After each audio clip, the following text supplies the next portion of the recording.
তো তাহলে আমরা এর আগের দিন যেখানে পড়ছিলাম, কোথায় ছিলাম সেটা হচ্ছে অ্যাসিড সলিউবল পুল। মানে অ্যাসিডের সঙ্গে যে জিনিসগুলো মিশে যাচ্ছে, আরেকটা হচ্ছে অ্যাসিড ইনসলিউবল পুল। অ্যাসিডের সঙ্গে যে জিনিসগুলো মিশছিল না, যে জিনিসগুলো উপরে চলে আসছিল। ছোট্ট করে ছবিটা এঁকে দেওয়া যাক। ছোট্ট সোনার চাঁদের কোনা, ঠিক আছে।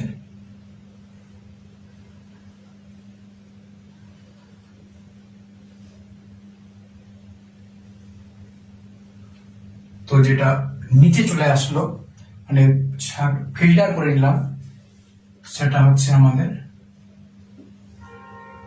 অ্যাসিড সলিউবল পুল। সেটা হচ্ছে আমাদের অ্যাসিড সলিউবল পুল। আর যেটা ফিল্টার হয়নি, উপরে ছিল, এখানে থেকে গেছিল,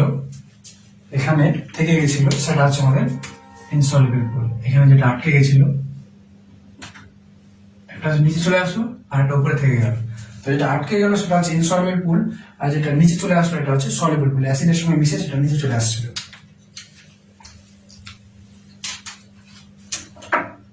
তো এবার সলিউবল পুল, অ্যাসিড সলিউবল পুলের উদাহরণগুলোতে আমরা ছিলাম শেষমেশে। আর এখানকার উদাহরণ কি হতে পারে? যা হতে পারে উদাহরণ জানতে হবে। আর এখানকার উদাহরণ কি হতে পারে? এখানকার উদাহরণ কি হবে? প্রথমে তো লিপিডটা লিখে নি। লিপিড নিয়ে অনেক কাহিনী আছে। লিপিড এর যা বৈশিষ্ট্য আছে সেই অনুযায়ী লিপিড হচ্ছে মাইক্রোমলিকুল, ছোট অণু। লিপিডটা এখানে আসার কথা না, লিপিডটা এখানে আসার কথা। লিপিডটা ছাঁকনির মাধ্যমে নিচে চলে আসা, ফিল্টার হয়ে নিচে চলে আসার কথা, কিন্তু এটা ছোট অণু হওয়া সত্ত্বেও এটা উপরে আসছে। এটার পিছনে অনেক কাহিনী আছে, এটা পড়তে হবে। আর বাকি কি আছে? পলিস্যাকারাইড। পলিস্যাকারাইড, ঠিক আছে। পলিস্যাকারাইড মানে কি? এই যে একটা অণু, গ্লুকোজের অণু, মনে করো গ্লুকোজ বা অন্য কোনো কার্বোহাইড্রেট, এর সঙ্গে আরেকটা অণু, এর সঙ্গে আরেকটা অণু, এর সঙ্গে আরেকটা অণু, এরকম অনেকগুলো কার্বোহাইড্রেটের অণু যুক্ত হয়ে একটা বড় আকৃতির কার্বোহাইড্রেট তৈরি করছে। একে বলা আছে পলিস্যাকারাইড। অনেকগুলো ছোট ছোট কার্বোহাইড্রেট যুক্ত হয়ে সেটাকে বানাচ্ছে একটা বড় আকৃতির কার্বোহাইড্রেট। যেমন ভাতের মধ্যে শ্বেতসার আছে, এই শ্বেতসার আমরা যে ভাত খাচ্ছি তার মধ্যে শ্বেতসার আছে, ছোট ছোট অনেকগুলো গ্লুকোজের অণু দিয়ে তৈরি। এগুলো ভাতের মধ্যে মনে করেন গ্লুকোজের অণু, পলিস্যাকারাইড। পলিস্যাকারাইডের অনেকগুলো উদাহরণ আছে, যেমন কি আছে? স্টার্চ আছে, শ্বেতসার, এছাড়াও কাইটিন আছে, পলিস্যাকারাইড। অনেকগুলো আছে এর, গ্লাইকোজেন, যা আছে আমাদের এখানে যেগুলো পড়বো, গ্লাইকোজেন ইত্যাদি দিলাম, কারণ যতগুলো পলিস্যাকারাইড পড়বো সবগুলোকে আমরা এই ইনসলিউবল পুলের মধ্যে রাখবো, এটুকু মনে রাখতে হবে। এরপরে কি আছে? আচ্ছা, এখানে যদি পলিস্যাকারাইড আসে তাহলে এখানে মনোস্যাকারাইড আসবে। মনোস্যাকারাইড ক্ষুদ্র অণুগুলো, মানে একটা, এই যে একটা অণু এখানে আসবে, একটা অণুর কথা বললে এখানে আসবে, আর এরকম অনেকগুলো অণু যুক্ত হয়ে এরকম স্ট্রাকচার পলিমার তৈরি করছে, তো এখানে আসবে পলিমারিক সাবস্টেন্সেস। তো মনোস্যাকারাইডের মধ্যে কি আছে? গ্লুকোজ আছে। আর সেই ছোটবেলা থেকে পড়ে আসছি রাইবোজ আর ডিঅক্সিরাইবোজ। রাইবোজ কোথায় আছে? ডিএনএ এর মধ্যে। Deoxyribo nucleic acid. তাহলে রাইবোজ ছোটবেলা থেকে এই জন্য পড়ে আসছে, কারণ এই কথাটা আমাকে, এই প্রশ্নটা অনেকবার আমার নিজের বন্ধু আমাকে জিজ্ঞাসা করেছে, তো এখান থেকে এটা খুব মনে আছে। ডিঅক্সিরাইবোজ, শর্করা ইত্যাদি আরো অনেক শর্করা আছে, ফ্রুক্টোজ আছে, গ্যালাক্টোজ আছে, যেগুলো আমরা জানবো। তো মনোস্যাকারাইড হলে এখানে আসবে। এরপরে এখানে প্রোটিন। প্রোটিন কি আসলে? প্রোটিন আসলে কি? প্রোটিন হচ্ছে আসলে বড় একটা লম্বা চেন। কিসের চেন? সোনার চেন কি? না, এটা হচ্ছে আমাদের অ্যামাইনো অ্যাসিডের চেন। দেখো এই যে একটা অ্যামাইনো অ্যাসিড, আর তার সঙ্গে আরেকটা অ্যামাইনো অ্যাসিড, তার সঙ্গে আরেকটা অ্যামাইনো অ্যাসিড, তার সঙ্গে আরেকটা অ্যামাইনো অ্যাসিড, তার সঙ্গে আরেকটা অ্যামাইনো অ্যাসিড, তার সঙ্গে আরেকটা অ্যামাইনো অ্যাসিড। এই যে অ্যামাইনো অ্যাসিডের বড় যে শৃঙ্খল তৈরি হয়েছে একে বলা হবে প্রোটিন। কি বলা হবে? প্রোটিন। তাহলে প্রোটিনটা এদিকে আসছে। প্রোটিনের অনেকগুলো উদাহরণ আছে, যেমন কি আছে, কোলাজেন প্রোটিন আছে, কোলাজেন হাড়ের মধ্যে পাওয়া যায়। এছাড়াও আছে অ্যাক্টিন, পেশিতে পাওয়া যায়, অ্যাক্টিন, মায়োসিন, অনেকগুলো আছে। আর একটা আমি হরমোন গুলোর কথা বলি, ইনসুলিন, এগুলো হচ্ছে প্রোটিন, এগুলো হচ্ছে প্রোটিন। আচ্ছা, এই যে অনেকগুলো অ্যামাইনো অ্যাসিড যুক্ত হয়ে হয়ে এটা অ্যামাইনো অ্যাসিড, এটা এটা এটা এটা সবগুলো যুক্ত হয়ে যখন বড় স্ট্রাকচার তৈরি করছে, প্রোটিন তৈরি করছে, তখন এটা ইনসলিবল, উপরে থেকে যাচ্ছে বড় স্ট্রাকচার। কিন্তু যখন একটা অ্যামাইনো অ্যাসিডের যদি কথা বলি, তাহলে ওটা কিন্তু নিচে চলে আসবে। শুধু একটা অ্যামাইনো অ্যাসিড হলে এটা কিন্তু নিচে চলে আসবে, নিচে চলে আসবে সলিবলের মধ্যে, ছাঁকনির মাধ্যমে নিচে চলে আসবে। তাহলে শুধুমাত্র যদি একটা অ্যামাইনো অ্যাসিডের কথা বলে, তাহলে কিন্তু এটা অ্যাসিড সলিবল পুরের মধ্যে আসবে। অ্যামাইনো অ্যাসিডের অনেকগুলো নাম, তার মধ্যে একটা হচ্ছে ট্রিপ্টোফ্যান, যেটা আমরা কোথায় পড়লাম? হরমোনে পড়লাম, ট্রিপ্টোফ্যান। ট্রিপ্টোফ্যান থেকে কোন হরমোন তৈরি হচ্ছিল? ট্রিপ্টোফ্যান থেকে মেলাটোনিন। এছাড়াও টাইরোসিন, এখান থেকে হরমোন তৈরি হচ্ছিল, অ্যামাইনো অ্যাসিড ডেরিভেটিভস, কি এপিনেফ্রিন, নর এপিনেফ্রিন। এছাড়াও T3 T4, ট্রাইআইডোথায়োনিন, টেট্রাআইডোথায়োনিন, এগুলো তো ইত্যাদি দিয়ে দিচ্ছি। দেখো পড়াতে পড়াতে কোনো অনিচ্ছাকৃত ভুল হলে ক্ষমা করবা, বাট আমি চাই সবসময় অনেস্টলি পড়াতে, এর মাঝখানে অজান্তে কিছু ভুল হয়ে থাকে। ভালো, এখানে যা সবকিছু ঠিকই আছে। ট্রিপ্টোফ্যান, ঠিক আছে, এগুলো অ্যামাইনো অ্যাসিড গুলো, আর এখানে প্রোটিন গুলো। এছাড়াও কি থাকবে? নিউক্লিক অ্যাসিডের নাম তো অবশ্যই শুনেছো আশা করি, ডিএনএ আর আরএনএ। তাহলে নিউক্লিক অ্যাসিডের যদি কথা বলে, নিউক্লিক অ্যাসিডটা একটা বড় চেন, তাই না? নিউক্লিক অ্যাসিড একটা বড় চেন, বিশাল বড় চেন। নিউক্লিক অ্যাসিড যেমন কি ডিএনএ আর হচ্ছে RNA, deoxyribonucleic acid আর হচ্ছে রাইবো নিউক্লিক অ্যাসিড। আচ্ছা, এগুলোতে ইত্যাদি হবে, ইটিসি দিলাম, এখানে ইত্যাদি অনেকগুলো নাম হবে। প্রোটিন আছে অ্যালবুমিন, গ্লোবিউলিন, ফিব্রিনোজেন, থ্রম্বোপ্লাস্টিন, এগুলো ইত্যাদি হলো নিউক্লিক অ্যাসিড। আচ্ছা, নিউক্লিক অ্যাসিড এখানে আছে। নিউক্লিক অ্যাসিড কি? নিউক্লিক অ্যাসিডও একটা বড় শৃঙ্খল। কিসের শৃঙ্খল?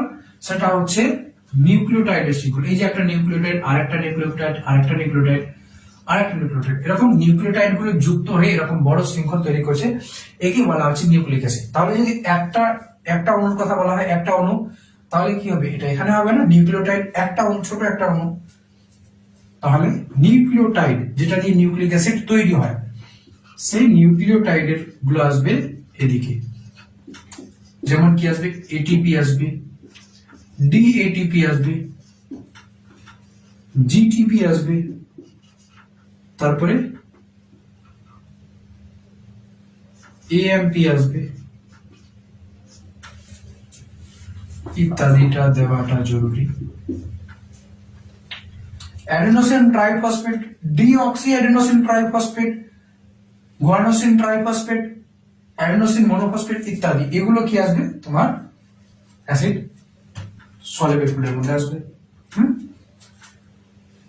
তাহলে আমরা কি জানলাম? আমরা জানলাম যে সলিবল পুল আর একটা হচ্ছে ইনসলিবল পুল। উদাহরণ কি? সলিবল পুলের মধ্যে লিপিড, পলিস্যাকারাইড আর আছে protein. Lipid, polysaccharide, protein, nucleic acid. যেরকম ডিএনএ, আরএনএ, পলিস্যাকারাইড অনেকগুলো হতে পারে, গ্লাইকোজেন, অ্যামাইলোপেকটিন, তারপরে অ্যামাইলোপেকটিন আছে, সেলুলোজ আছে, স্টার্চ আছে, কাইটিন আছে, ইনিউলিন আছে ইত্যাদি। এবার এখানে পলিস্যাকারাইড হলে এখানে মনোস্যাকারাইড, ফ্রুক্টোজ, গ্লুকোজ, গ্যালাক্টোজ, তারপরে এগুলোই আছে। এবার এখানে আর কি আছে? এরাইথ্রিলোজ, এরাইথ্রোজ, জাইলুলোজ, পরে পড়বে এগুলো, জাস্ট নামগুলো। ডিঅক্সিরাইবোজ, রাইবোজ, এগুলো হচ্ছে তোমার মনোস্যাকারাইড। এরপরে অ্যামাইনো অ্যাসিড, এখানে tyrosine, tryptophan, threonine, methionine, lysine, leucine, isoleucine, proline, phenylalanine, এগুলো আছে। এখানে অ্যামাইনো অ্যাসিড গুলো এই পাশে আসবে, অ্যামাইনো অ্যাসিড দিয়ে তৈরি হওয়া প্রোটিন গুলো ওই পাশে আসবে। যেমন কি আছে? Collagen, fibrinogen, fibrinogen, thromboplastin, rubisco, এগুলো এই পাশে আসবে, অনেকগুলো। নিউক্লিক অ্যাসিড ডিএনএ আরএনএ এই পাশে আসবে, নিউক্লিক অ্যাসিডের মনোমার গুলো এই পাশে আসবে। এগুলো হচ্ছে উদাহরণ।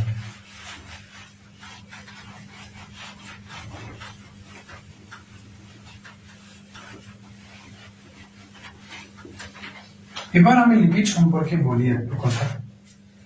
লিপিড কি? Lipid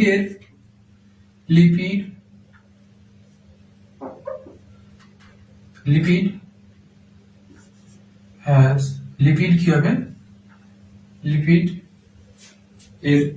lipid is a micromolecule. এটা হচ্ছে একটা মাইক্রোমলিকুল, ছোট্ট একটা অণু, মাইক্রোমলিকুল। and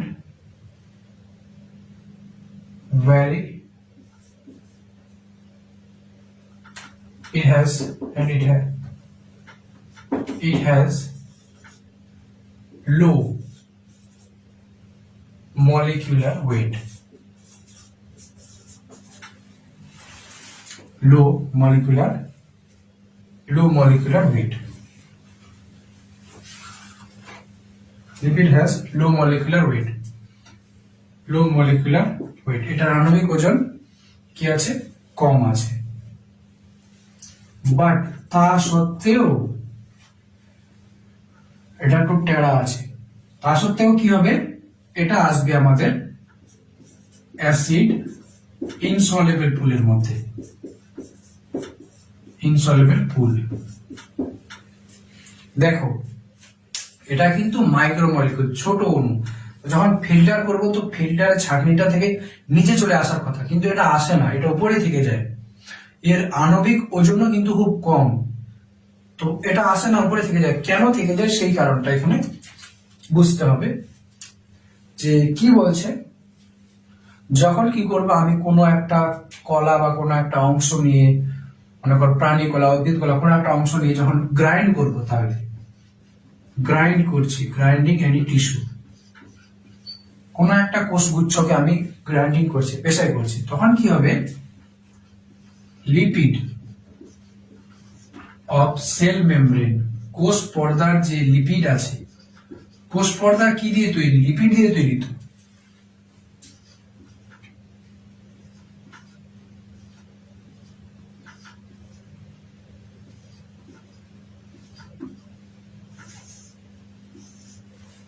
কোষ পর্দা লিপিড দিয়ে তৈরি। তো কি দিয়ে তৈরি? কোষ পর্দা লিপিড দিয়ে তৈরি।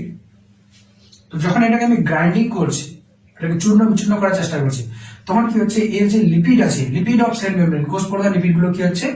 আলাদা আলাদা হয়ে যাচ্ছে, ছোট টুকরো টুকরো পিস হয়ে যাচ্ছে। অথবা আদার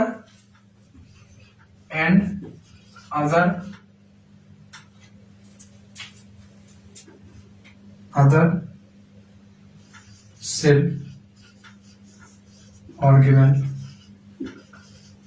মেমব্রেন, বা অন্যান্য যে কোষের মধ্যে যে অঙ্গাণু আছে তাদের পর্দার অঙ্গাণুটা, তাদের পর্দার মেমব্রেন। যেরকম মনে করো নিউক্লিয়াস একটা কোষীয় অঙ্গাণু, কিন্তু ওর কি আছে? ওর মধ্যে ওর যে কোষ পর্দাটা আছে, নিউক্লিয়াসের যে নিউক্লিয় পর্দা আছে, ওটা কিন্তু লিপিড দিয়ে তৈরি। তো আদার্স অর্গানেল মেমব্রেন, এখানে অন্যান্য কোষীয় অঙ্গাণুর পর্দার কথা বলা হচ্ছে। যেরকম কোষের পর্দা, তো কোষের মধ্যে নিউক্লিয়াস আছে, তো নিউক্লিয়াসেরও পর্দা লিপিড দিয়ে তৈরি। তাহলে নিউক্লিয়াসের পর্দাটা লিপিড দিয়ে তৈরি। তাহলে নিউক্লিয়াসের পর্দার লিপিড আর কোষ পর্দার লিপিড সবগুলো কি হবে? ब्रेक हो जाए, टूट जाएगा। क्या हो जाएगा? टूट जाएगा, चूर चूर हो गया। ब्रेक इनटू पीसेस, ছোট ছোট টুকরোয় কি হচ্ছে? ভেঙে গেছে। Break into pieces. কিন্তু কিছুক্ষণ পর আফটার সাম টাইম কিছুক্ষণ পরে এটা কি হবে? যে এই যে লিপিডের অণুগুলো মনে করো এরকম ছোট ছোট টুকরো টুকরো হয়ে গেছিল, আলাদা আলাদা হয়ে গেছিল, বাট কিছুক্ষণ পরে এটা কি হবে? After some time pieces of লিপিডের যে অণুগুলো, পিসগুলো বা টুকরোগুলো আছে, এগ্রিগেট, সেগুলো কি হবে, জি বহুত হি গন্ধা এগ্রিগেট, সেগুলো কি হবে আবার এক জায়গায় চলে আসবে। চলো আমরা আবার গোড়ায় চলে যাই, তাহলে চলো আমরা আবার গোড়ায় চলে যাই। এই যে এরকম এগ্রিগেট মানে এক জায়গায় চলে আসলো, মানে যুক্ত হয়ে গেল একে অপরের সঙ্গে।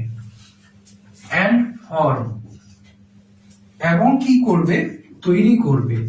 এন্ড ফর্ম ভেসাইকেল, ভেসাইকেল বলতে গোল আকৃতির কোন একটা স্ট্রাকচার, যাকে বলা হয় স্পেশালি মিশেল বলা হয়। কি এটা তৈরি করলো। তো যখন এরকম লিপিডের একটা ছোট পিস ছিল, ওটা কিন্তু এই ছাঁকনি দিয়ে আমি যদি ছেঁকে নিতাম তো ওটা নিচে চলে যেত, ছাঁকনির উপরে আসতো না। কিন্তু যখন কি হচ্ছে, অনেকগুলো অণু যুক্ত হয়ে একটা গোল ভেসাইকেল ধারণ করছে, এরকম ভেসাইকেল গোল আকৃতির একটা গঠন। ভেসাইকেল কি, ভেসাইকেল হচ্ছে গোল আকৃতির এরকম একটা গঠন। তো যখন এরকম একটা গঠন তৈরি করলো বড় আকৃতির, তখন কিন্তু এটা ছাঁকনি দিয়ে ছাঁকলে ওটা কিন্তু আর নিচে যাচ্ছে না, উপরে থেকে যাচ্ছে ছাঁকনির। এই জন্য বলছে দিস ভেসাইকেল, এই যে ভেসাইকেল গোলাকার অণুটি আছে বা লিপিডের বড় অণু তৈরি হয়েছে, can't be filter, can't filter বা can't be filter। अंग्रेजी पे ध्यान मत दो, बातों को समझो। वैसे भी अंग्रेजी के टीचर हम है नहीं, তাহলে কি হচ্ছে যে এটাকে ফিল্টার করা যাচ্ছে না, এই যে রিসাইকেল আছে এটাকে ফিল্টার করা যাচ্ছে না। তো কি করব, ফিল্টার করা যাচ্ছে না, এতে সো ইটস কামস আন্ডার, অতএব এটা কি হবে, কোথায় আসবে, কামস আন্ডার রিটেন্ট রেট। তাহলে এটা ছাঁকনির ওখানে থেকে গেল। রিটেন্ট রেট বা एसिड इनसॉल्युबल पूल, नहाने का पूल नहीं, एसिड इनसॉल्युबल पूल, नहाने का पूल नहीं।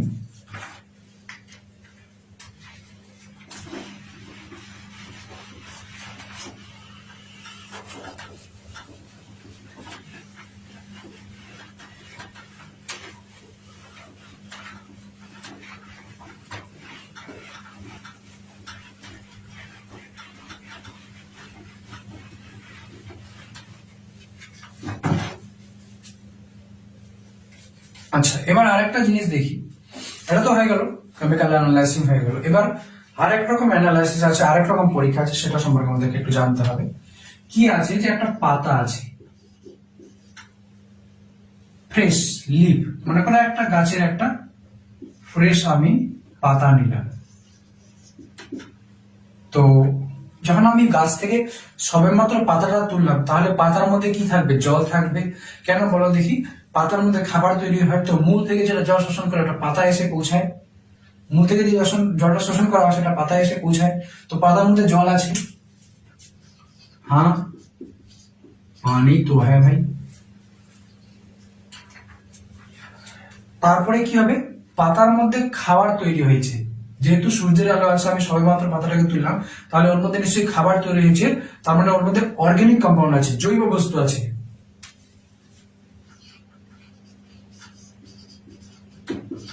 জৈব বস্তু আছে, এছাড়া পাতাটা জৈব বস্তু দিয়ে তৈরি। এবার কি আছে, এই যে ওখান থেকে জল শোষণ করেছিল, জলের সঙ্গে কিন্তু কিছু খনিজ লবণ আয়নও শোষণ করে থাকে, তাই না? তাহলে এর মধ্যে ইনঅর্গানিক উপাদান বা অজৈব বস্তু আছে। এবার পাতাটাকে আমি ওজন করলাম, এই ওজনটাকে বলা হবে fresh weight, W fresh weight, অথবা এটাকে বলা হবে ওয়েট ওয়েট। সংক্ষেপে ডাব্লিউটি লিখলাম, ওজনকে ওয়েট না লিখে ডাব্লিউটি লিখলাম, ঠিক আছে? তাহলে ওয়েট ওয়েট, ঠিক আছে। এবার কি হলো, এবার নেওয়ার পরে, আচ্ছা এটা কেন বলছি, আমরা পাতাটাকে পরীক্ষা করতে চাচ্ছি কোন ওয়েটের মধ্যে কি আছে। এটা প্রশ্ন হয় যে ফ্রেশ ওয়েটের মধ্যে কি আছে, তাহলে ফ্রেশ ওয়েটের মধ্যে অর্গানিক আছে না ইনঅর্গানিক আছে। মনে করো অপশন এ, ফ্রেশ ওয়েটের মধ্যে অপশন এ ফ্রেশ ওয়েটের মধ্যে আছে ওয়াটার, অপশন বি ফ্রেশ ওয়েটের মধ্যে আছে অর্গানিক, অপশন সি ফ্রেশ ওয়েটের মধ্যে আছে ইনঅর্গানিক, অপশন ডি অল। তাহলে উত্তর কি হবে? ফ্রেশ ওয়েটের মধ্যে ওয়াটার আছে, হ্যাঁ আছে। অর্গানিক আছে, হ্যাঁ অর্গানিকও আছে। ইনঅর্গানিক আছে, হ্যাঁ ইনঅর্গানিকও আছে। ডি অল সবগুলো আছে, হ্যাঁ সবগুলো আছে। এটা উত্তর হবে। তো এরকম প্রশ্ন এখান থেকে হয়ে থাকে, এই জন্য আমরা এটা জানছি। এবার পাতাটাকে যখন শুকিয়ে নিব, তো पानी থাকবে কি আর জল থাকবে? সরি, পানি সে প্যাস না, তো পানি आ रहा है हमसे। তাহলে যখন শুকিয়ে নিব, ড্রাই করলাম, শুকনো করে নিলাম, ঠিক আছে? তাহলে কি হলো?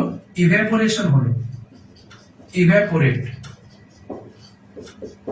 H2O, जल बाष्प आकारे गया, चला गया छोड़ के लीफ को, चला गया छोड़ के। अब उसकी इंतजार करके कोई फायदा नहीं।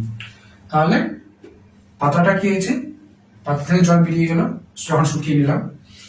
এবার যে ওজন পাবো সেটা হবে ড্রাই ওয়েট, শুকনো ওজন। কি পেলাম আমি? Dry weight. এর মধ্যে কি থাকবে? জল তো শুকিয়ে চলে গেছে, वो तो गया। তাহলে এখানে অর্গানিক থাকবে, আর কি থাকবে? ইনঅর্গানিক, জৈব বস্তু আর অজৈব বস্তু। এবার কি হলো? এবার এই শুকনো পাতাটাকে আবার জ্বালিয়ে দিব, আমাদের মনে শান্তি নেই, আমরা জ্বালিয়ে মুচড়িয়ে সব নষ্ট করে দিব যতক্ষণ আমাদের পরীক্ষার ফলাফল আমরা পাচ্ছি, তাই না? কেমিস্ট্রি তো আমরা সবসময় জ্বালাই খালি, এটা জ্বালাই ওটা করি ওটা করি, সেটা যতক্ষণ আমাদের রেজাল্ট আসছে ততক্ষণ আমরা এটা সেটা করতে থাকি। বার্ন করে দিলাম, জ্বালিয়ে দিলাম, পাতাটাকে জ্বালিয়ে দিলাম, শুধু শুধু গাছের পাতাটাকে নষ্ট করলাম। তো যাই হোক, যখন জ্বালিয়ে দিলাম তো কি হবে? এখানে যে অর্গানিক কম্পাউন্ড ছিল, জৈব বস্তুগুলো ছিল, অর্গানিক বা carbon containing compound. Organic compound মানে কি? অর্গানিক জৈব বস্তুর মধ্যে কার্বন থাকবে, তো অর্গানিক বা কার্বন কম্পাউন্ড কি হবে? অক্সিডাইজড হবে, অক্সিজেনের দ্বারা জারিত হবে, অক্সিডাইজড জারিত হলো। ফর্ম কি তৈরি করবে? ফর্ম তৈরি করলো, কি তৈরি করলো? H2O, জল তৈরি করবে, ভ্যাকুয়াল যেটা বাষ্প আকারে বেরিয়ে যাবে, আর কি হবে? CO2, खतरनाक CO2। बंदे में दम है भाई, CO2 बना दिया बंदे ने, जो कि डेंजर है। একটি গাছ একটি প্রাণ, গাছ লাগাও প্রাণ বাঁচাও, CO2 বেরিয়ে গেল। এবার শুকিয়ে গেলাম, সরি জ্বালিয়ে দিলাম, তো জ্বালিয়ে দিয়ে কি পেলাম আমরা? ছাই তো পাবো জ্বালা দিলে। তাহলে অ্যাশ ওয়েট পেলাম আমরা,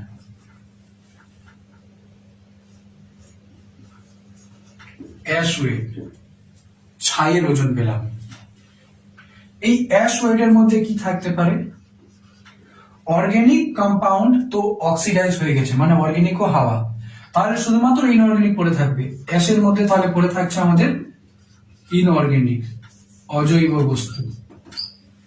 যেমন কি? যেমন sodium ion, potassium ion, sulphate ion, magnesium ion, inorganic elements যা আছে ইত্যাদি, এগুলো আমরা ছাইয়ের মধ্যে পাবো। তাহলে এখান থেকে প্রশ্ন, ছাইয়ের মধ্যে কি পাবো? সালফেট পাবো না ওয়াটার পাবো? যদি প্রশ্ন হয় in ash what will be found, water, পানি নাকি পটাশিয়াম আয়ন, কোনটা পাবো আমি? ইনঅর্গানিক পাবো, এটা পাবো, জল পাবো না। জল তো কোথায় পেতাম আমি?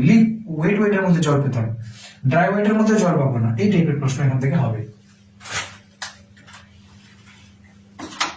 তাহলে পাতা নিলাম, ফ্রেশ ওয়েটের মধ্যে কি আছে? অর্গানিক, ইনঅর্গানিক, ওয়াটার, তিনটা, জৈব অজৈব আর জল, তিনটা উপাদানই আছে। তারপর যখন শুকিয়ে নিলাম, ড্রাই করলাম, তখন ইভেপোরেট, জল বাষ্প আকারে বেরিয়ে গেল, H2O বেরিয়ে গেল, জল বেরিয়ে গেল। ড্রাই ওয়েট, শুকনো ওয়েট পেলাম, শুকনো ওয়েটের মধ্যে কি আছে? অর্গানিক, জৈব, ইনঅর্গানিক, অজৈব উপাদান। অজৈব পদার্থগুলো আছে। এবার বার্ন, জ্বালিয়ে দিলাম, জ্বালিয়ে দেওয়া ফলে কি হলো, কার্বন বা অর্গানিক কম্পাউন্ড যেটা জৈব বস্তু ছিল সেটা অক্সিডাইজ হয়ে গেল, জারিত হয়ে গেল, তৈরি করলো H2O, জলীয় বাষ্প, H2O জলীয় বাষ্প, আর কি কার্বন ডাই অক্সাইড, ভ্যাপর বাষ্প, আর কার্বন ডাই অক্সাইড তৈরি করলো। এবার কি থাকলো, শুধুমাত্র ছাই করে থাকলো, অ্যাশ ওয়েট। ছাইটাকে ওজন করে পেলাম আমরা অ্যাশ ওয়েট। এই ছাইয়ের মধ্যে কি আছে, ইনঅর্গানিক বস্তু, অজৈব বস্তু, যেমন কি সোডিয়াম, পটাশিয়াম, সালফেট, ম্যাগনেসিয়াম ইত্যাদি। এক কথায় ইনঅর্গানিক এলিমেন্টস আছে এখানে, ইনঅর্গানিক এলিমেন্টস আছে।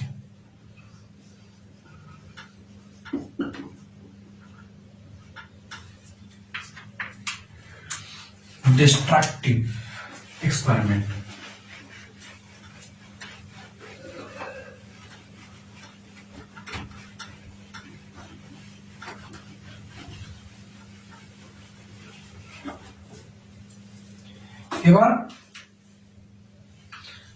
এবার আমরা দেখবো মেটাবলিজম। মেটাবলিজম বিপাক ক্রিয়া কি? Metabolism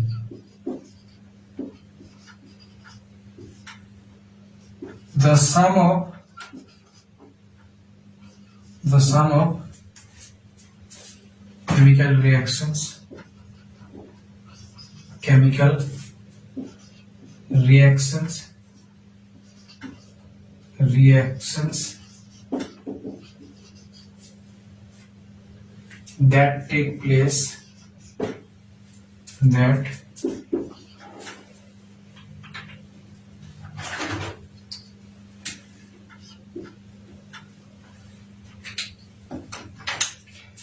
that take place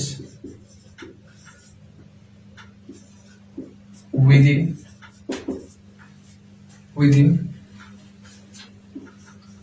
each cell of living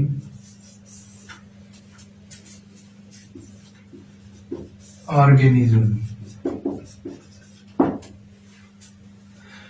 metabolism কি? মেটাবলিজম বিপাক কি? এটা বলছে the sum of chemical reactions that take place, the sum of chemical reaction, সমস্ত রকম রাসায়নিক বিক্রিয়ার সাম, মানে সবগুলোকে সমষ্টিকে একসঙ্গে বলা হচ্ছে মেটাবলিজম। দ্যাট, যেগুলো কি হয়ে থাকে, টেক প্লেস, হয়ে থাকে উইদিন ইচ সেল, প্রত্যেকটা কোষের মধ্যে, অফ লিভিং অর্গানিজম। তাহলে প্রত্যেকটা জীবের মধ্যে, কোষের মধ্যে, যে জীবের কোষের মধ্যে যে বিপাক ক্রিয়াগুলো অনবরত, যে রাসায়নিক বিক্রিয়াগুলো অনবরত ঘটতে থাকে, সেগুলোকে একসাথে বলা হচ্ছে বিপাক বা মেটাবলিজম। যেমন মনে করেন আমি একটা জীব, আমার দেহের মধ্যে কোনো না কোনো বিক্রিয়া কিন্তু অবিরামে হচ্ছে। যেমন আমি কথা বলার জন্য এনার্জি লাগছে, সেই জন্য কিছু অণু ভাঙছে, কিছু প্রক্রিয়া চলছে, সেটা হচ্ছে মেটাবলিজম।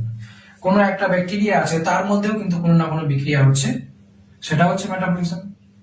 কোনো ভাইরাস আছে, ভাইরাসটা বাদ দিব, লিভিং এর কথা বলছেন, তাহলে জীবের মধ্যে, ভাইরাসটা তো লিভিং না, ওটা লিভিং আর নন লিভিং এর মাঝখানে। তো ব্যাকটেরিয়ার কথা ধরতে পারি, ব্যাকটেরিয়ার মধ্যে কোনো না কোনো বিক্রিয়া চলছে, সেটাকে বলবো আমরা, সেই যে বিক্রিয়া, ওর মধ্যে যে টোটাল বিক্রিয়াগুলো চলছে, তাকে বলবো মেটাবলিজম।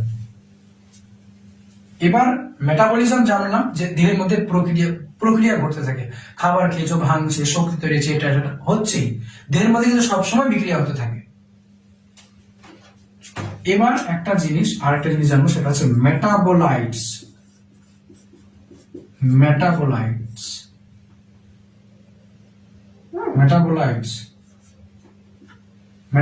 কি? মেটাবোলাইটস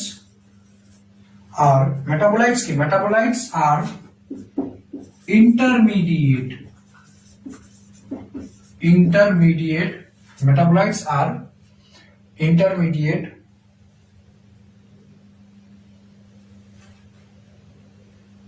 elements, উপাদান, intermediate উপাদান, elements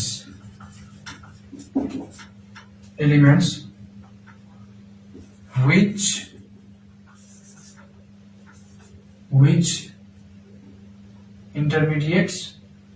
intermediate product, not elements, intermediate product which are produced metabolites কি? Metabolites are intermediate products which are produced. একটা হচ্ছে ইন্টারমিডিয়েট পদার্থ, যেটা কি হবে, তৈরি হবে ডিউরিং, চলাকালীন। কি চলাকালীন? ডিউরিং মেটাবলিজম, যখন দেহের মধ্যে কোনো একটা প্রক্রিয়া চলছে, সেই প্রক্রিয়া কি হচ্ছে, একটা জিনিস আরেকটা জিনিস আরেকটা জিনিস আরেকটা জিনিসে কনভার্ট হচ্ছে। যেমন মনে করো যে কোনো একটা বস্তু, মনে করো আমার দেহের মধ্যে এ বলে একটা বস্তু আমি বাইরে থেকে নিয়েছি বা দেহের মধ্যে আছে, সেই বস্তুটা কি হচ্ছে, সেটা বি তে কনভার্ট হচ্ছে। গ্লাইকোলাইসিস বিক্রিয়া তো হয়, ক্রেবস চক্র, তো সেগুলোই মনে করো গ্লুকোজ কোন একটা অন্য উপাদানে কনভার্ট হচ্ছে বি তে। এবার এ থেকে যে বি তে হচ্ছে, এখানে একটা উৎসেচক আছে, এবার বি থেকে আবার সি তে কনভার্ট হচ্ছে, এখানে একটা উৎসেচক কাজ করছে E2, এখানে একটা উৎসেচক E1, এখানে একটা উৎসেচক E2, তাহলে এ থেকে বি তৈরি হলো, বি থেকে সি তৈরি হলো। এবার এই যে পুরো প্রক্রিয়াটা, একে বলবো আমি মেটাবলিজম, সাম অফ রিঅ্যাকশন, যতগুলো রিঅ্যাকশন হচ্ছে। আর একটা যদি ইন্ডিপেন্ডেন্ট রিঅ্যাকশনের কথা বলা হয় তাহলে হবে মেটাবলিক রিঅ্যাকশন। মেটাবলিক রিঅ্যাকশন সংক্ষেপে লিখছি RXN, বাট এটা বানানো হবে রিঅ্যাকশন, সংক্ষেপে লিখছি রিঅ্যাকশনস। এটা একটা মেটাবলিক রিঅ্যাকশন। আর এই যে এখানে A B C এগুলো হচ্ছে মেটাবোলাইটস।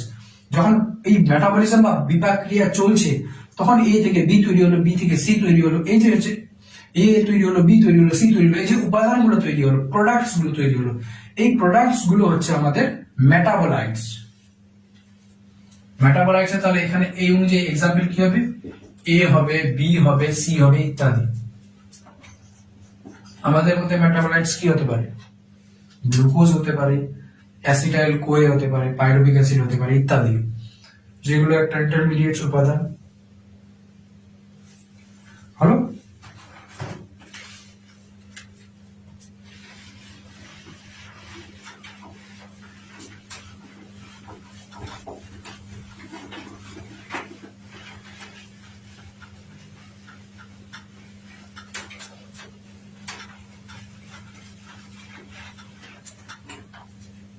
এবার হচ্ছে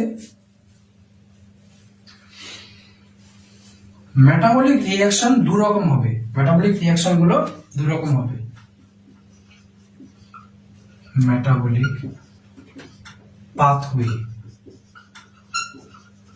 আচ্ছা এটা প্রশ্ন তো এই রিলেটেড আসবে না এক্সামিনেশনে, বাট এটা জানার দরকার আছে, এটার সঙ্গে রিলেট করে আমরা অন্য জিনিস বুঝবো, এই জন্য একটা দরকার আছে।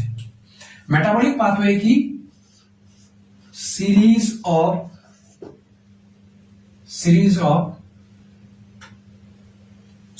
of chemical reaction, series of chemical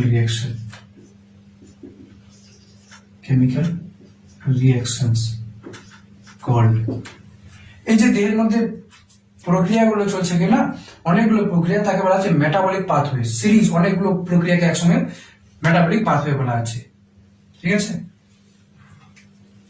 এই মেটাবলিক পাথওয়ে বা মেটাবলিজম বলতে পারো, প্রায় একই কাছাকাছি জিনিসটা। তো এগুলো কি হবে, এভরি রিঅ্যাকশন, এখানে কি হবে, এভরি রিঅ্যাকশন, প্রত্যেকটা বিক্রিয়া, এভরি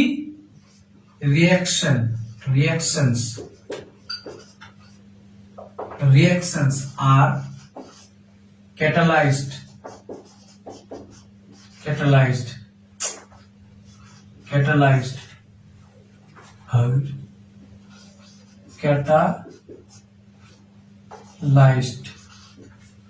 প্রত্যেকটা রিঅ্যাকশন কি হবে, ক্যাটালাইজড। মানে এই যে রিঅ্যাকশন আমি একটু আগে দেখালাম, A থেকে B তৈরি হচ্ছে, B থেকে C তৈরি হচ্ছে, ওখানে E1 E2 দেখা। আচ্ছা, metabolic pathway series of chemical reaction, যাকে বলা হচ্ছে মেটাবলিক পাথওয়ে, অনেকগুলো রিঅ্যাকশনকে একসঙ্গে বলা হচ্ছে মেটাবলিক পাথওয়ে। এর যে সিরিজটা, এভরি রিঅ্যাকশন আর ক্যাটালাইজড, প্রত্যেকটা যে বিক্রিয়া ঘটবে, যেরকম A থেকে B হবে আর B থেকে C হবে, তো এখানে কোনো না কোনো উৎসেচক থাকবে, এমনি এমনি প্রক্রিয়া হবে না, এই যে এ থেকে বি রূপান্তরিত হবে, মনে করো আমার যে গ্লুকোজটা ভেঙে অন্য কিছু তৈরি হবে, পাইরুভিক অ্যাসিড তৈরি হবে। তো এই যে এটা তৈরি হবে এমনি এমনি হবে না, এটা কোনো উৎসেচক দ্বারা হবে, ক্যাটালাইজড কোনো উৎসেচক দ্বারা হবে, কোনো অনুঘটক দ্বারা হবে, কেউ ওটাকে করবে, এমনি হবে না, এমনি এমনি হবে না। তো ওটাই বলছে এভরি রিঅ্যাকশন ক্যাটালাইজড। কার দ্বারা হয়? ক্যাটালাইজড, উৎসেচক দ্বারা হয়, এটা আমরা পড়বো। এবার বলছে মেটাবলিক পাথওয়েটা দুরকম হতে পারে। এই যে রিঅ্যাকশন গুলো হচ্ছে কিনা, এগুলো রিঅ্যাকশন দুরকম হতে পারে। একটা হবে তোমার যে অ্যানাবলিক, এখানে বা বায়োসিনথেটিক। অ্যানাবলিক উপস্থিতি, বায়োসিনথেটিক কিছু তৈরি হচ্ছে, আর এখানে ক্যাটাবলিক অপস্থিতি কিছু ভাঙছে। এখানে সিম্পল টু কমপ্লেক্স, সরল জিনিস থেকে জটিল জিনিস, জটিল স্ট্রাকচার তৈরি হবে। Simple to complex structure form এখানে তৈরি হবে, সরল থেকে জটিল গঠন তৈরি হবে। আর এখানে ক্যাটাবলিকে কি হবে? কমপ্লেক্স, জটিল থেকে টু সিম্পলার, সরলতম জিনিস তৈরি হবে, স্ট্রাকচার ফর্ম, এই প্রক্রিয়ার মাধ্যমে। এখানে এখানে শক্তির প্রয়োজন হবে, শক্তির প্রয়োজন হবে। এখানে কি হবে? শক্তির প্রয়োজন হবে, রিকোয়ার বা ইনপুট অফ এনার্জি। যেমন সালোক সংশ্লেষে কার্বন ডাই অক্সাইড দিয়ে গ্লুকোজ তৈরি হয়, তো কার্বন ডাই অক্সাইড একটা সরলতম অণু, ওখানে কি তৈরি হচ্ছে? গ্লুকোজ তৈরি হচ্ছে। তো গ্লুকোজ একটা কমপ্লেক্স জটিল গঠন, আর সেখানে কি হয়? সালোক সংশ্লেষে সূর্যালোকের প্রয়োজন হয়, তো রিকোয়ার অফ এনার্জি, শক্তির প্রয়োজন হবে, বা শক্তি ওখানে ওই মানে উপাদানের মধ্যে প্রবেশ করবে, ইনপুট। আর এখানে কি হচ্ছে? কমপ্লেক্স, জটিল থেকে সরল উপাদান তৈরি হচ্ছে। এটা কি হবে? এখানে শক্তি রিলিজ হবে, এনার্জি, শক্তি, এনার্জি, এনার্জি রিলিজ, অথবা লিবারেট বলা হয় এটাকে, লিবারেট মানে মুক্ত হবে। দুটোর মানে একই, রিলিজ আর লিবারেট মানটা একই, যেহেতু ওখানে বইয়ের মধ্যে শব্দগুলো দেওয়া আছে সেই জন্য এখানে এটা ইউজ করা। রিলিজ লিবারেট একই জিনিস। তো এই যে এখানে যখন ভাঙ্গনমূলক বা ক্যাটাবলিক প্রসেস হবে, তখন কি হবে? যে শক্তি নির্গমন হবে, এই প্রক্রিয়ার মাধ্যমে শক্তি রিলিজ হবে, শক্তি বের হবে এখান থেকে। তো যখন শক্তি বের হবে, তো আমাদের জীব দেহটা কি আছে সেটাকে, জীবগুলো সেগুলোকে কি করবে? Store in ATP mostly. তো এই যে শক্তির যে নির্গমন হবে, শক্তির যে নির্গমন হবে, এক্সোথার্মিক শক্তি বের হবে ওই প্রক্রিয়ার মাধ্যমে। তো আমাদের জীবদের মধ্যে, বেশিরভাগ জীবদের মধ্যে কি হয়? ওই যে শক্তিটা প্রক্রিয়া চলাকালীন বের হচ্ছে, সেটাকে এটিপির ফর্মে জমা করে রাখা, স্টোর ইন এটিপি। মনে করো আমি গ্লুকোজ ভাঙলাম আমার দিয়ে, ঠিক আছে? গ্লুকোজ ভেঙে কি হলো? যখন গ্লুকোজ ভাঙলাম, তো গ্লুকোজ ভেঙে ওখান থেকে আমি শক্তি পেলাম। তো সেই শক্তিটাকে আমি তখন ইমিডিয়েট ইউজ করবো না, সেই শক্তিটা গ্লুকোজ ভেঙে আমি যে শক্তিটা পাবো সেটাকে এটিপির মাধ্যমে দেহের মধ্যে জমা করে রাখবো। প্রয়োজন অনুযায়ী সেই এটিপি গুলোকে ব্যবহার করে করে আমি আমার কাজগুলো করব।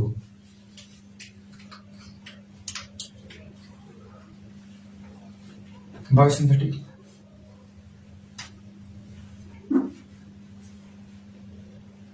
এখানে কি হবে? এখানে lactic acid,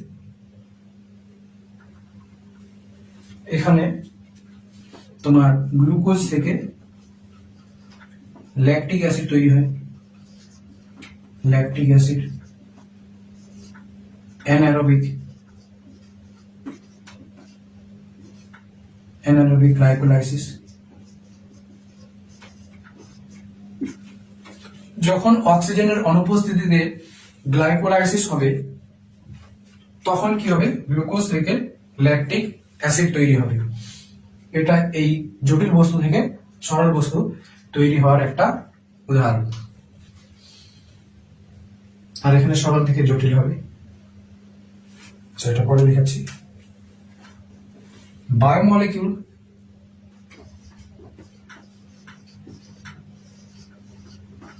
R constantly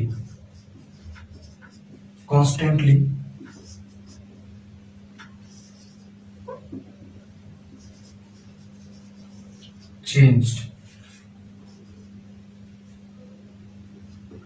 in every reactions. In every reaction. যখন এই যে মেটাবলিজম বা বিপাকক্রিয়া হবে, এখানে অনেক রকম কি হয়, রিঅ্যাকশন হয়ে থাকে। মনে করো বিপাকক্রিয়া কি হয়, অনেক রকম রাসায়নিক প্রক্রিয়া হচ্ছে। তো রাসায়নিক প্রক্রিয়া চলাকালীন যে সজীব কোষের অণুগুলো আছে, একটা অণু আরেকটা অণুতে রূপান্তরিত হতে থাকে। তো যেহেতু প্রক্রিয়াগুলো সবসময় আমাদের দেহের মধ্যে চলছে, কোনো না কোনো প্রক্রিয়া, এই জন্য এটাই লাইন দেখানো হয়েছে যে বায়োমলিকুলস আর কনস্ট্যান্টলি, সবসময় পরিবর্তন হতে আছে। প্রত্যেকটা প্রক্রিয়ার সঙ্গে সঙ্গে সজীব কোষের অণুগুলো পরিবর্তন হতে থাকে।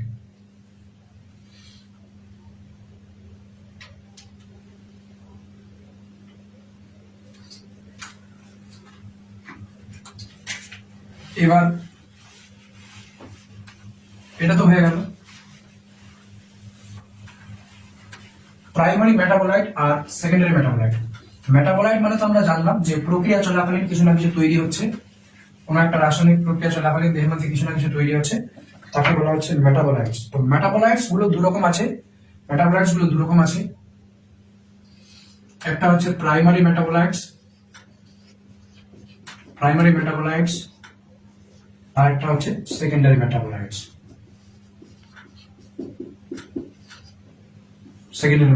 প্রাইমারি মেটাবোলাইটস কি, যেটা পাওয়া যাবে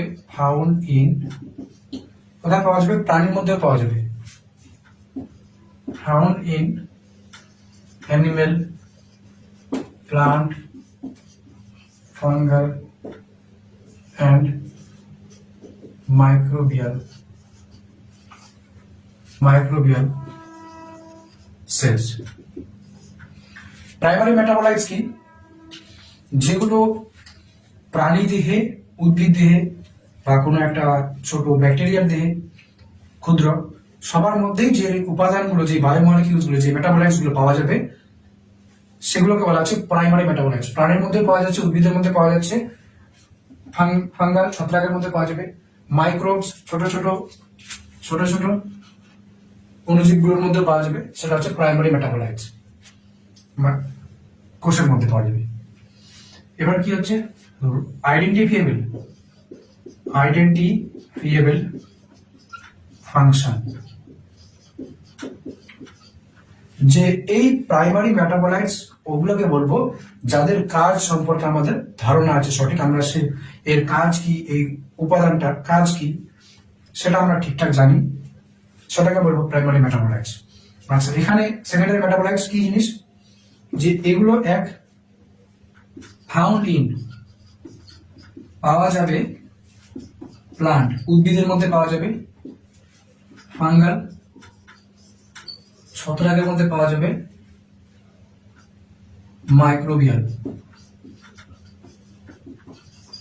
মাইক্রোবিয়াল সেলস অণুজীবের মধ্যে পাওয়া যাবে। তাহলে এটা প্রাণীর মধ্যে পাওয়া যাবে না, যেই উপাদানটা, যে মেটাবোলাইটসটা প্রাণীর মধ্যে পাওয়া যাবে না, তাকে বলবো আমি সেকেন্ডারি মেটাবোলাইটস। আর এখানে প্রাণীর মধ্যে, উদ্ভিদের মধ্যে, সবার মধ্যে পাওয়া যাবে এই উপাদানটা। যেমন মনে করো অ্যাসিটাইল কোএ, এটা সবার মধ্যে পাওয়া যাবে। অ্যামাইনো অ্যাসিড কিছু আছে, ডিএনএ সব জীবের মধ্যে আছে। লিভিং অর্গানিজম, যতগুলো আমরা লিভিং অর্গানিজম ধরবো, সবার মধ্যে ডিএনএ আছে। তো ওগুলো হয়ে যাবে প্রাইমারি মেটাবোলাইটস। এবার আর কি আছে, ওখানে আইডেন্টিফিয়েবল ফাংশন, যে এই উপাদানটা যে পাচ্ছি আমরা, যে অণুটা পাচ্ছি, এটার কাজ আমরা জানি, কিন্তু এখানে কি হবে, রোল, ভূমিকা, রোল নন আইডেন্টিফিয়েবল।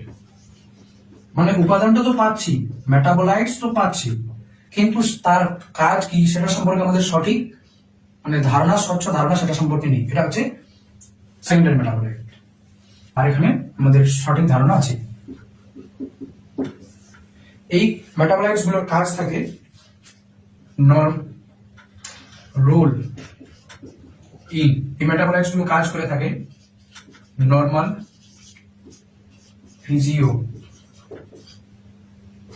ফিজিওলজিক্যাল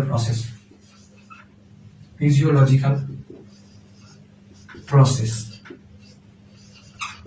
দেহের মধ্যে যে প্রক্রিয়াগুলো হয়ে থাকে সাধারণত, তার মধ্যে এর কাজ, এই প্রাইমারি মেটাবোলাইটস এর ভূমিকা গুরুত্বপূর্ণ। আচ্ছা, এখানে রোল আইডেন্টিফিয়েবল নাই। আর কি আছে, মেনি অফ দেম, এই যে সেকেন্ডারি মেটাবলাইটস আছে না, এগুলো অনেকগুলো আমাদের কাজে আসে। মেনি অফ দেম, অনেকগুলো, many of them useful to human welfare.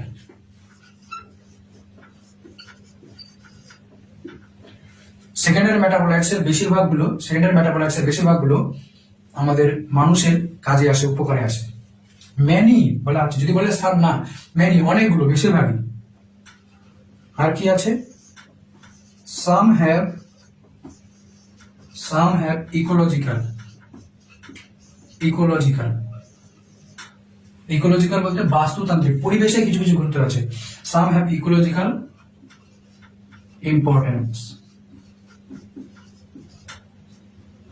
Importance, কিছু কিছু কি আছে পরিবেশের মধ্যে গুরুত্ব আছে, ইকোলজিক্যাল, বাস্তুতান্ত্রিক ইম্পর্টেন্স। বাস্তুতন্ত্র সম্পর্কে ক্লাস 12 পড়ানো হলে তখন এটা ভালো করে বুঝে যাবে, বাট আপাতত এটাকে মনে রাখো, যেটা কিছু পরিবেশের সঙ্গে এটা কোনো সম্পর্ক আছে, কিছু ভূমিকা আছে, গুরুত্বপূর্ণ ভূমিকা আছে।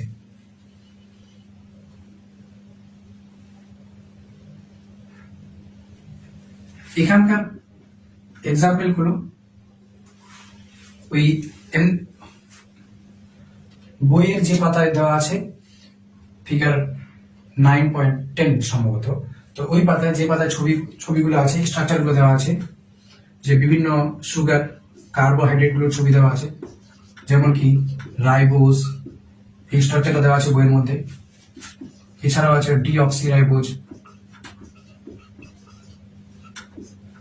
ইত্যাদি, আরো আছে গ্লুকোজ, এগুলো হচ্ছে প্রাইমারি মেটাবলাইটস এর উদাহরণ। এছাড়াও অ্যামাইনো অ্যাসিড সব রকম প্রাণী দিয়ে পাওয়া যাবে, নিউক্লিওসাইড সব রকম প্রাণী দিয়ে পাওয়া যাবে, নিউক্লিওটাইড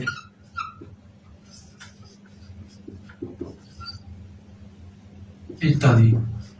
এগুলো হচ্ছে প্রাইমারি মেটাবলাইটস, যেগুলো ছবি ওই পেজের মধ্যে দেওয়া আছে। এখানে রাইবোজ, ডিঅক্সিরাইবোজের ছবি আছে,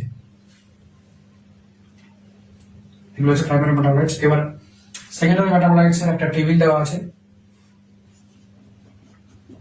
ওখান থেকে আমি জাস্ট একটা লিখে দিচ্ছি।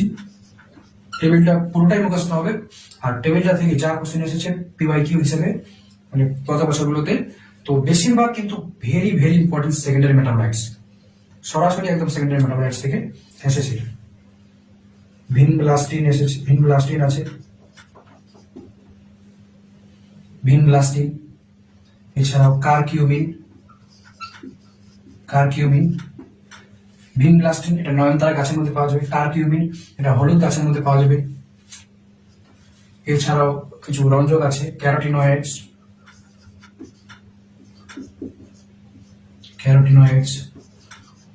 রঞ্জক পিগমেন্ট ইত্যাদি। এগুলো হচ্ছে সেকেন্ডারি মেটাবলাইটস।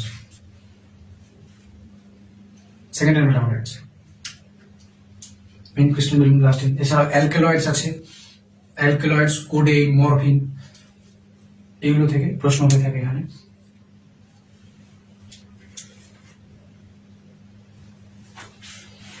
তাহলে প্রাইমারি আর সেকেন্ডারি মেটাবলাইটস হয়ে গেল।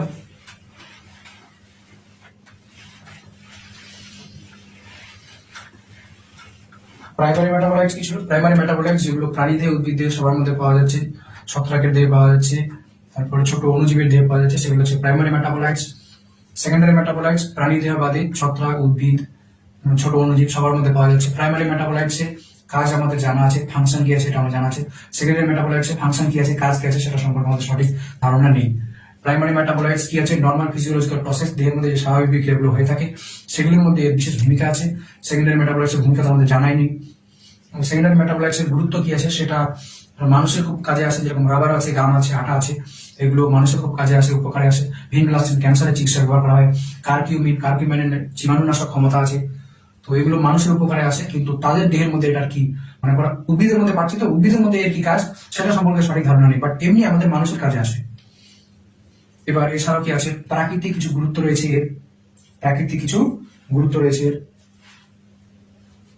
তাহলে মেটাবোলাইটস হল মাইক্রো আর ম্যাক্রোমলিকিউল, মাইক্রো আর ম্যাক্রোমলিকিউল, মাইক্রো আর ম্যাক্রোমলিকিউল, মাইক্রো আর ম্যাক্রোমলিকিউল।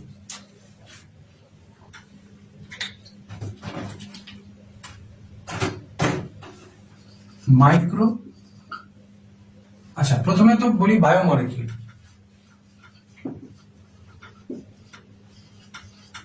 সজীব কোষের অণু, এগুলো দুরকম হয়ে থাকে, একটা হচ্ছে ম্যাক্রোমলিকিউল, বায়ো ম্যাক্রোমলিকিউল, আরেকটা হচ্ছে তোমার